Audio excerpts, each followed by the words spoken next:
Good morning everyone. Welcome back to grade 4 mathematics class. How are you all doing today?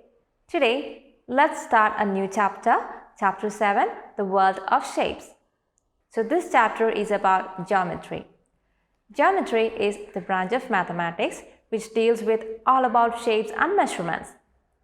So let's begin this chapter discussing the very basic concepts in geometry. So the first thing, a point. What do you mean by a point? A point is usually represented by a dot and it shows the exact position or location of something. So you usually represent a point using a capital letter and a dot. So if it is point P, we just put a dot and then write the capital letter P along with it. Similarly, point X or point Y and so on. Now, a line. What do you mean by a line? A line you can define as a collection of points that extends endlessly in both directions. Here you can see a line. This is line AB, where A and B are 2 points marked on the line. Since a line is extending endlessly, you can mark infinite number of points on a line. Let's see how we can denote or represent a line. You see this symbol here, a double-sided arrow.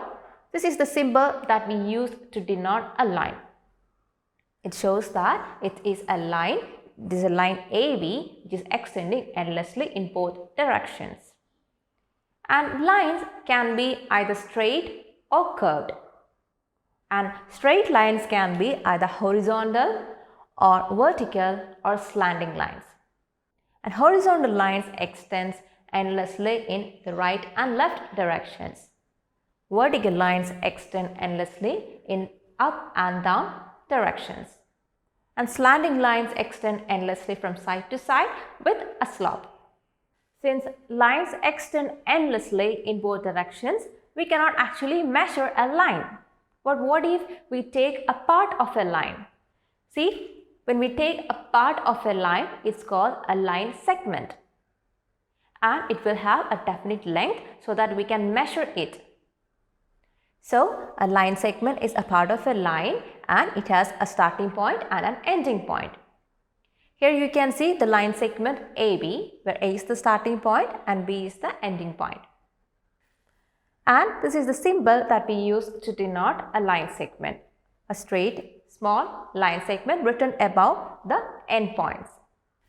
Note that it does not have any arrows marked on it because it's not extending endlessly, it has a definite length. Now let's see what a ray is.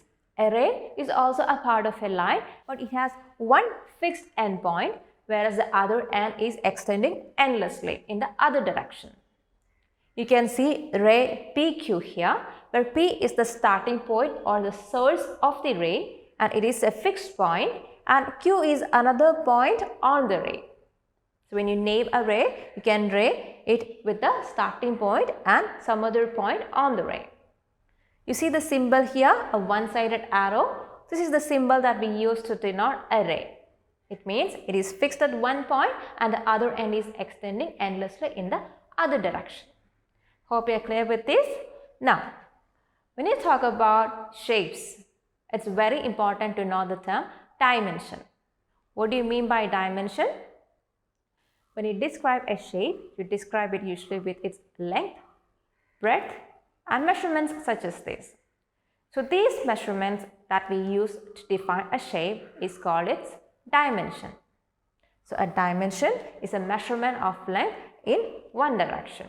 Depending upon how many dimensions or measurements that we use to describe a shape, objects or shapes can be one-dimensional, two-dimensional, or three-dimensional. What do you mean by one-dimensional? It means we need only one dimension or measurement to describe the shape. You can see a line here. We describe a line or line segment with just its length. It does not have any specific thickness. Most lines are very thin. So we need only one measurement in this case, and hence this is a one-dimensional shape or figure. And what could be two-dimensional then? Here you can see a rectangle. How do we usually define a rectangle? We say A rectangle has this much length and this much breadth or width. So we usually describe a rectangle with 2 dimensions or 2 measurements. Since we need 2 dimensions or measurements, we call that as 2-dimensional or 2D. So the rectangle is a 2D or 2-dimensional shape. Now let's see what is a 3D shape. We can see a Rubik's cube here, and it has got a length, it has got a breadth or width, and it has got some thickness. So this is a solid object or shape, and it occupies some space. So such shapes or objects are called solid shapes or 3-dimensional shapes or 3D shapes. And we usually describe 3D shapes with 3 dimensions such as length, breadth and height. 3D shapes or solid shapes may have a face, edge and a vertex. What do you mean by a face? A face of a solid object or 3D shape is the surface that you see around the object. So a face is an individual surface of a solid object. Here you can see the picture of a cube, which is a 3-dimensional or 3D shape. And what you see around as the surface of it are the faces of the cube. Now, an edge. What do you mean by an edge? You see, where the faces meet, you can see line segments. These line segments are called the edges of the solid object. And where the edges meet, you can see corner points like these. These sharp corner points are called vertices. When you talk about one corner point, you say it as vertex. Vertex, vertices. So children, I hope you are very clear with these basic concepts in geometry. You have to go through the pages, page number 102 and 103 in your textbook, and there you can see 3 questions given in the Let's Recall page. Go through these questions and you have to answer them. You can answer these questions in the textbook itself. And in page number 103, you can see a box, maths around us. Go through that as well and do accordingly. So that's all for today, children. We'll meet in the next class with a new topic. Till then, bye.